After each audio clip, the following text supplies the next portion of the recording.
예, 2절은 이제 그 표집 방법 그래가지고 표집이란 말이 뭐냐면 여기 바로 설명이 나오네요. 샘플링에서 모집단에서 표본을 추출하는 과정을 표집이라고 얘기해요. 그러니까 표집 방법은 모집단에서 표본을 추출하는 그 방법이라고 할 수가 있겠죠. 그러니까 어떤 방법으로 추출할 거냐 하는 거예요. 왜 이거를 따로 다룰 정도로 이렇게 제목이 될 정도로 그러면 이렇게 중요한 거냐? 예, 이게 그 중요한 의미를 갖기 때문에 이제 따로 이렇게 나와 있어요. 왜 그러냐? 여기 첫 번째 이런 얘기를 보면 표집 오차라는 게 있어요. 그러니까 오차가 발생한다 이거죠. 표집하는데 오차가 발생한다. 표본 조사에서 모집단의 일부분을 사용하여 추론하기 때문에 발생하는 오차를 표본 오차라고 불러요. 표본 오차. 그래서 전수조사를 하면 표집 오차가 없어요. 다 조사하기 때문에. 그러니까 이게 무슨 말이냐면 모집단이 전체 다가 있는데 예를 들어 수학교육과 2학년 학생 전체가 있죠. 그럼 뭐 2학년은 뭐 예를 들어 확률 통계 점수 2021학년도 중간시험 점수. 그럼 이제 학생들의 중간시험 점수가 이렇게 쫙 있을 거예요. 그쵸? 이게 사실 몇 명 안 되니까 이거 싹 다 조사하면 되는데 게을러서 이 중에서 10명만 뽑아요. 그래서 X1, X2, X3, X10, 10명을 이렇게 뽑았어요. 그래서 이거 가지고 평균을 내요.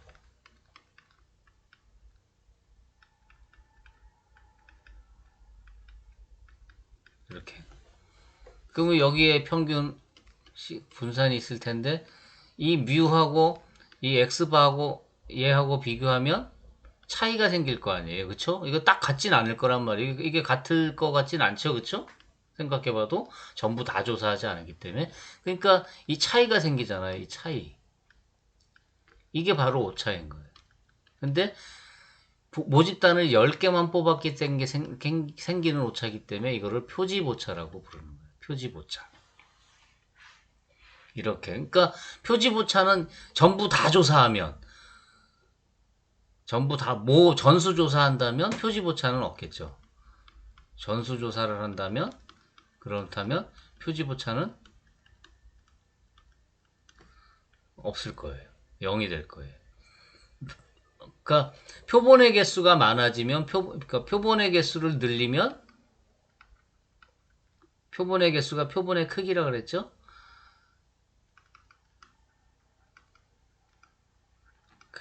크기를 늘리면 어떻게 돼요?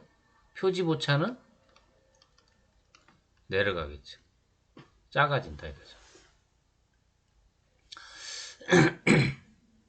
그런데 그럼 많이 조사하면 좋잖아요. 그런데 문제가 이런 게 있어요. 비표지보차라는 게 또 있어요.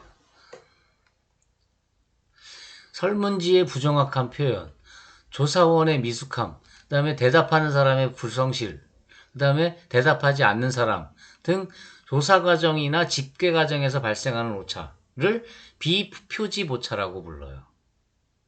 예를 들어 여러분들 집에 있을 경우 집 전화로 가끔 가다가 안녕하십니까? 여기는 뭐 어쩌고 저쩌고 하면서 그 설문조사 같은 한 거 전화 오잖아요. 그러면 많은 사람이 그걸 그냥 이렇게 끊어요. 성실하게 답변하는 사람도 물론 있겠지만은 또는 뭐 그냥 그런 설문조사하면 여러분들 설문조사 이렇게 할 때 보면 다 1번, 뭐 다 5번, 뭐 이런 식으로 하는 경우도 있죠. 그런 것들이 바로 이제 불성실한 응답이죠. 그러니까 그게 그 정확한 그 값을 그러니까 모집단의 특성을 정확하게 표현한 게 아니라 그게 제대로 안 나온 거죠. 그쵸? 뭐 예를 들어서 당신은 뭐 어느 당을 지지하십니까? 이번 대선에서 어느 당을 지지하십니까? 그런데 나 바빠요. 그냥 아무거나 써요. 네, 1번. 아유, 몰라. 3번 그냥. 뭐 이렇게 그냥 아무렇게나 한다 이거죠.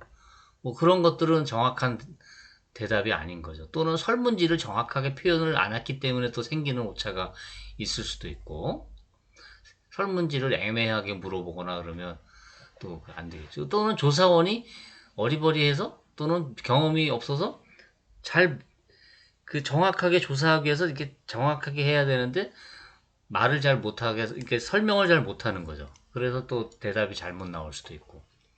그런 거를 비표집 오차라고 불러요.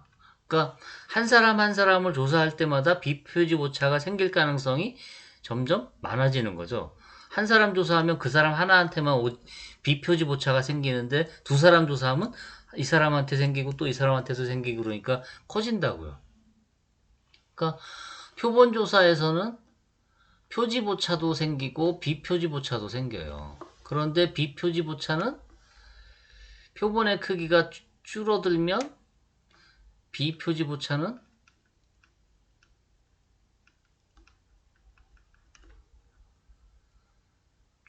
표본의 크기가 작아지면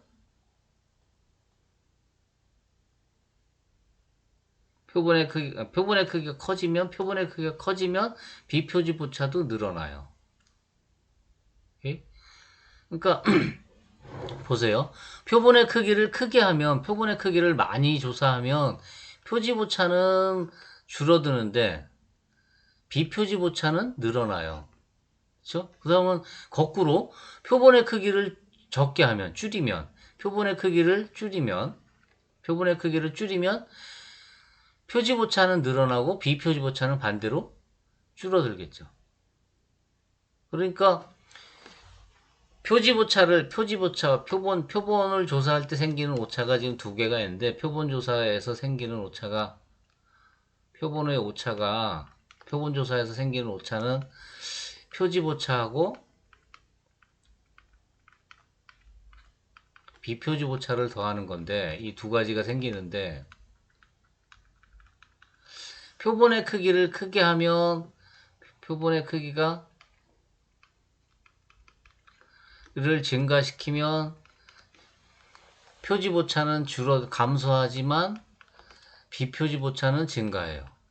그 다음에 얘를 감소시키면 비표집 오차는 감소하니까 증가하죠. 하지만 얘는 또 비표집 오차는 또 감소해요. 적게 조사하니까. 그러니까 이거 두 개 더한 게 바로 표본의 오차란 말이에요. 그러니까 최종적인 오차는 이거 두 개 더한 걸로 나타나는데 이거 두 개 더한 걸로 나타나는데 어느 정도 선에서 얘를 딱 표본의 크기를 결정을 해야 이 오차가 가장 적게 될까? 뭐 그런 걸 또 생각해 볼 수가 있는 거죠. 그렇죠? 그러니까 어려워요. 나중에 이제 이 표본의 크기에 대한 얘기도 나중에 또 할 겁니다. 이제 그런 거를 이제 고려를 해야 돼요.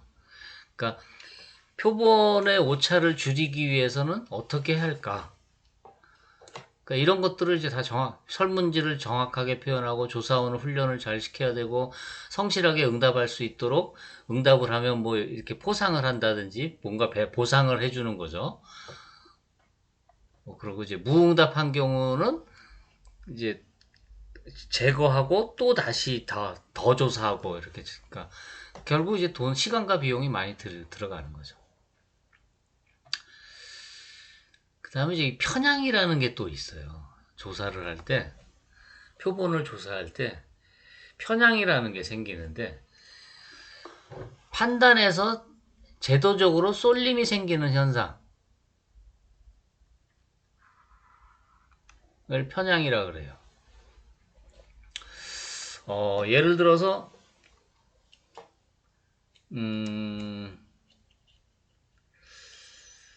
정책적인 것들을 물을 때는 지역에 편중돼서 물으면 안 되죠. 우리나라에서는 좀 지역색이 좀 있기 때문에 아직 그러니까 뭐 영남 쪽에서 묻는 것하고 호남 쪽에서 묻는 것하고 그 정책에 대해서 묻는 것을 지지하는 게 어느 정도냐 하면 그게 좀 다르게 나타날 수 있잖아요. 이제 그런 것들은 좀 이렇게 편향될 가능성이 있죠. 영어로는 바이어스 된다 그러는데 치우친다 이거죠. 근데 그 치우치는 거는 그,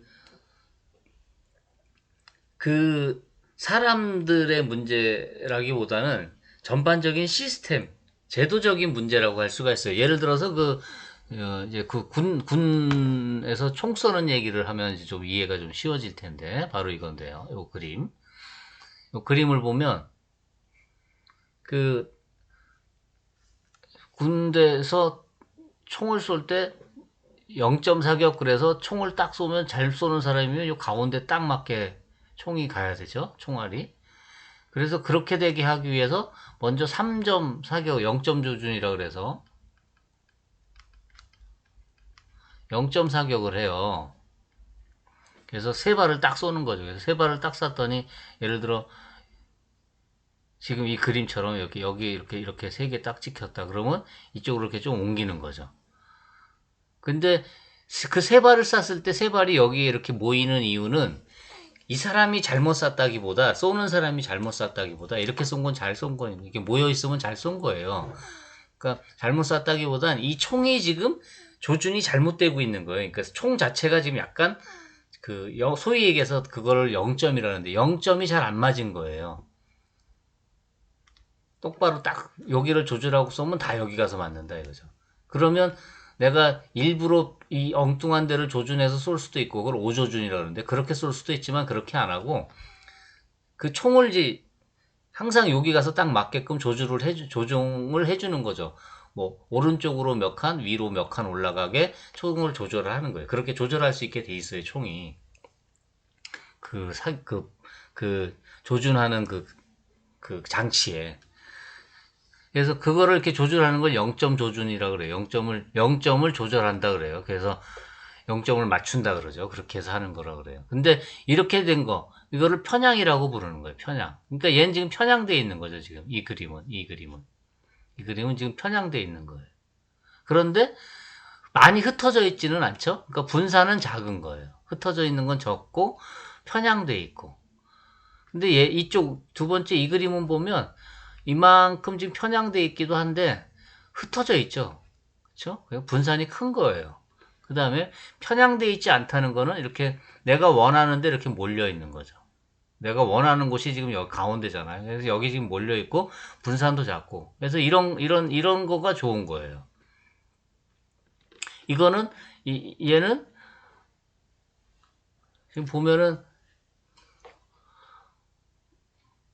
얼핏 이렇게 보면 가운데 맞은 것 같은데 많이 분산이 흩어져 있죠. 그러니까 이거 같은 경우는 이 사람이 잘못 쏜 거라고 할 수가 있어요. 그러니까 지금 요 분산이 작은 요 두 개는 지금 그 사격이라고 치면 잘 쏜 거예요. 그래서 요거는 이제 총을 조금 조절하면 되고 이거는 이제 잘한 거고. 근데 이쪽 오른쪽에 있는 두 개는 이 사람은 지금 여기저기 흩어지게 쏜 거잖아요. 그러니까 이거는 이 사람이 지금 흔들리는 거죠. 총을 쏠 때 계속.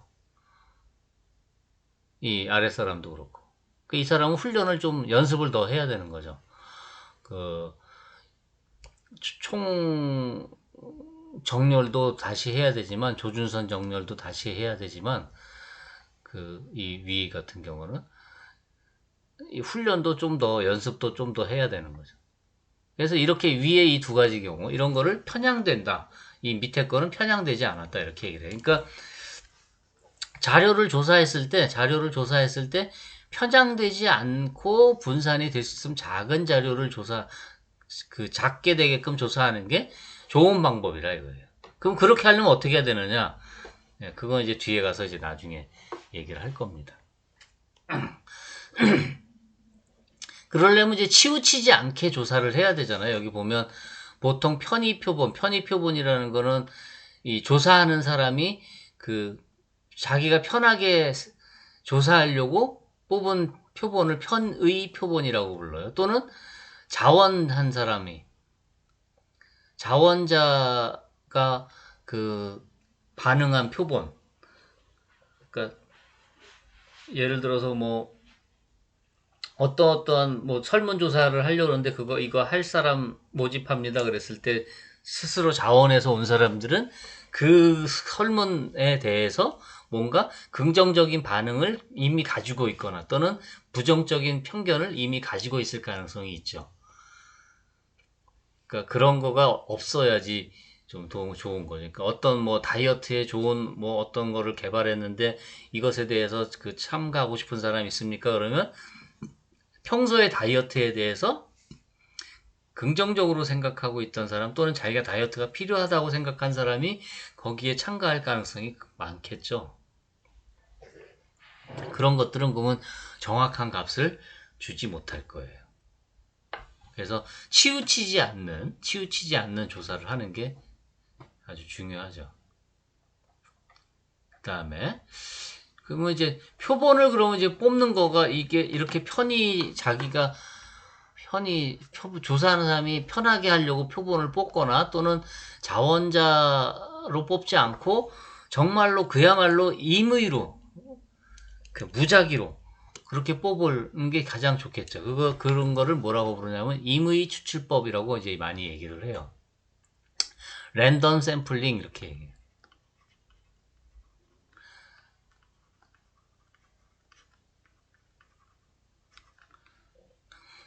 그러니까 그야말로 임의로 뽑는 거예요. 추출될 확률이 다 같아지는 거죠. 그러니까 그야말로 확률 표본이 되게 뽑는 방법이에요. 이게 가장 좋은 방법인데 이게 쉽지가 않죠. 임의로 추출한다는 게. 예를 들어서 전화를 걸어서 한다 그러면 집에다가 전화 걸어서 표본을 그 전화 응답하는 사람한테 표본을 조사한다 그러면 어떤 그 문제가 생길 것 같으세요? 예를 들어 뭐 요새 대선 전국이니까 대선에 대해서 뭘 어느 후보를 지지하십니까? 그러면서 집에다가 전화를 건다 그러면 요새는 집에다 전화 걸면 집 전화를 주로 누가 받아요? 나이 드신 분들이 받을 가능성이 많죠. 요새는 휴대폰이 다 한 사람씩 다 있으니까 집에다가 전화 걸면 조금 그게 편향될 가능성이 생기는 거죠, 벌써. 그러니까 임의 추출이라고 하기가 어려워요. 그러니까 그래서 설문조사할 때, 여론조사할 때 보면 항상 그 설명을 할 때 이 여론조사는 어디에서 전국 성인 남녀를 대상으로 몇 명을 대상으로 조사했으며 유무선 전화를 걸어서 했다 뭐 이런 설명을 하죠. 거기에 보면 유무선 전화 그래서 무선 전화로도 했다라는 거를 강조를 하고 그래요. 그러니까 그 임의로 추출한다는 걸 강조하기 위해서 이제 그런 얘기를 하는 거죠. 그러니까 임의 추출법이 가장 좋은데 불편하죠. 임의로 하기가 이렇게 쉽지만은 않죠. 뭐 무작위로 추출한다. 무작위 추출법.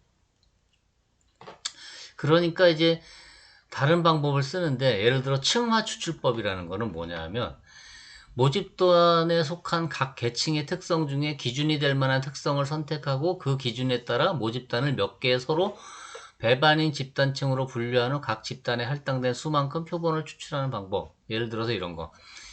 근로자의 평균 임금을 조사하는데 우리나라 근로자들을 전체를 다 놓고서는 평균 임금을 조사한다 그러면서 이렇게 빡 뽑아요. 그렇게 할 수도 있지만 그렇게 하지 말고 우리나라 근로자들을 쫙 보니까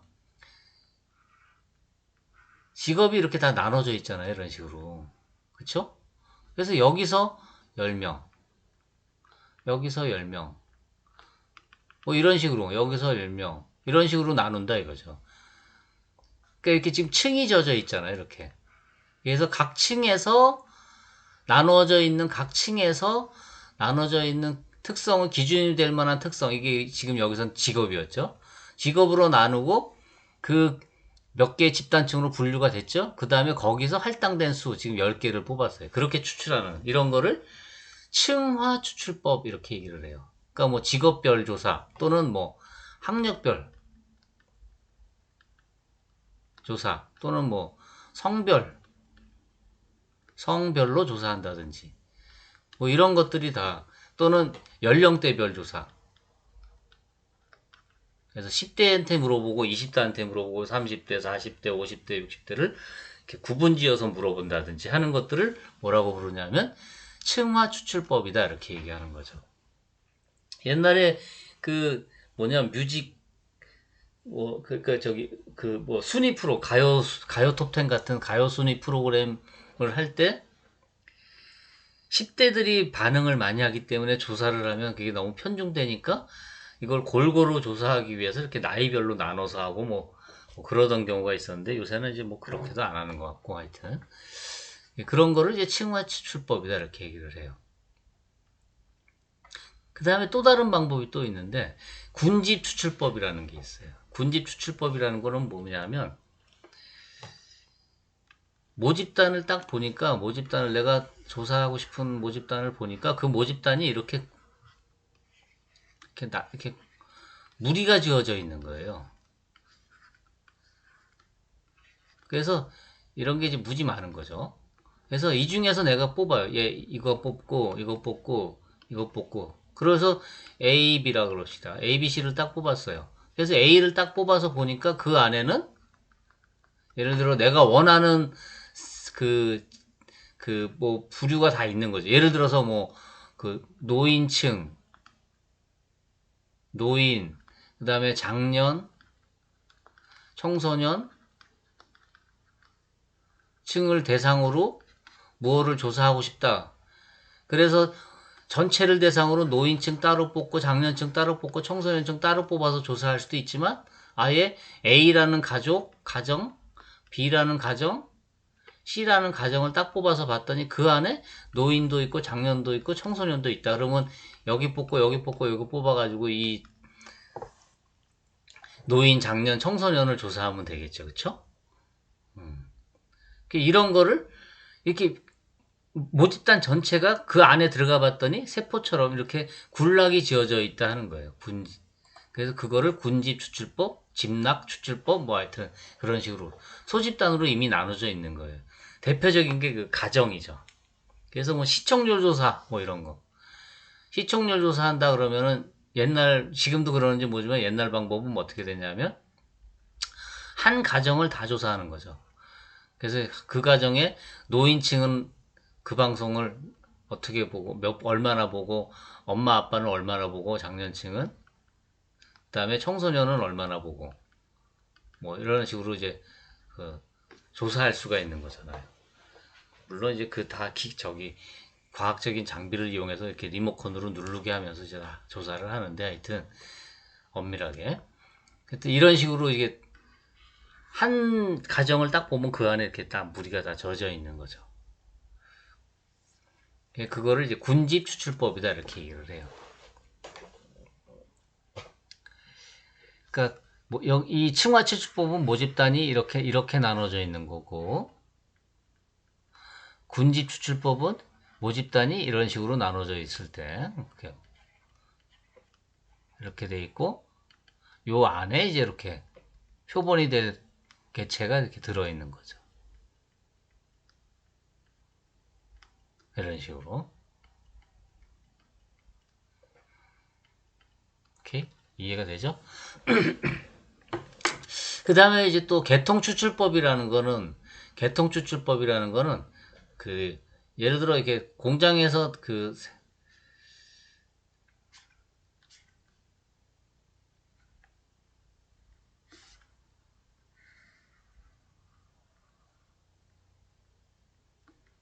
이렇게 물건이 이렇게 나와요 지금.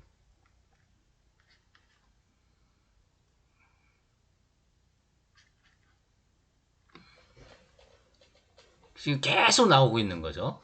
예, 계속 이쪽으로 계속 나오고 있어요. 여기 지금 서가지고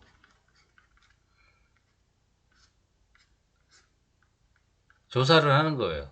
그런데 전부 다 조사할 수 없잖아요. 그러니까 몇 개만을 뽑아서 조사하는 거죠. 그래서 어떻게 하냐면 예를 들어 1서부터 100 사이 수 중에 하나를 임의로 딱 하나 뽑아요. 예를 들어서 임의로 딱 뽑았더니 뭐 39 이렇게 딱 나왔어요. 그러면 제일 처음에 딱 시작하자마자 39번째를 딱 뽑아요. 39. 그래서 39번째 물건을 하나 딱 뽑았어요. 제품을. 그 다음에 1039.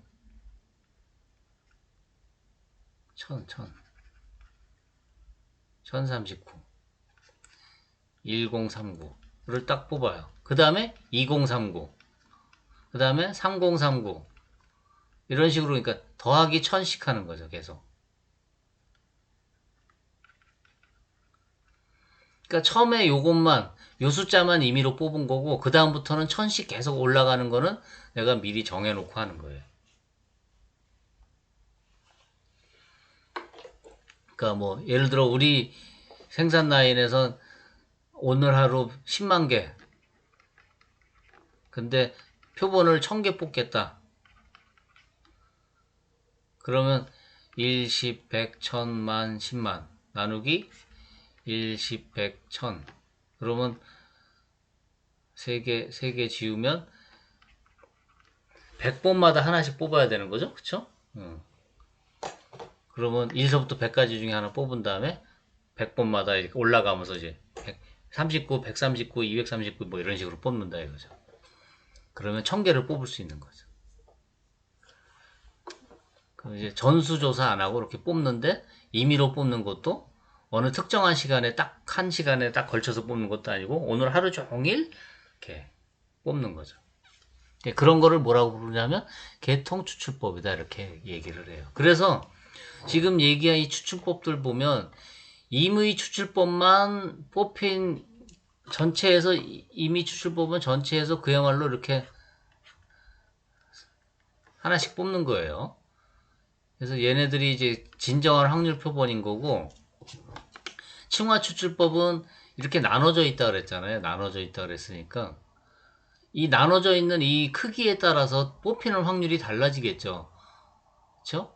뭐 직업이라 그러면은 예를 들어서 의사, 교사 이렇게 나눈다면 교사가 더 많죠. 그러면 여기서 100명 뽑는 것하고 교사에서 100명 뽑는 것하고 확률이 달라질 거 아니에요. 그러니까 같은 확률을 뽑히는 건 아니에요. 그렇죠? 층화 추출법을 하면. 하지만 그냥 같은 확률로 뽑힌다고 가정을 하고서 이제 많이 계산을 해요. 워낙 모집단이 워낙 크기 때문에 큰 경우에는 그냥 그렇게 하는 경우가 많아요. 이 군집 추출법도 그러면 마찬가지겠죠? 이게 다 확률이 같다고 가정할 수는 없어요. 개통도 마찬가지고. 그런데 그렇게 된다고 가정을 하는 거죠. 그러니까 엄밀한 의미로 층화 추출법, 군집 추출법, 개통 추출법은 확률 표본이 되지는 않아요. 엄밀하게 따지면은. 그렇지만 같은 확률로 뽑힌다고 가정을 하죠. 많이.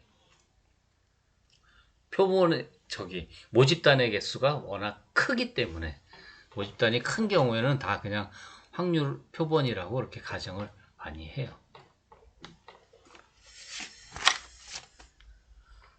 해서 지금 그 표집 방법에 대한 얘기까지 얘기를 했네요. 그래서 지난 영상과 이번 영상에서 얘기한 거가 자료 수집에 대한 얘기예요.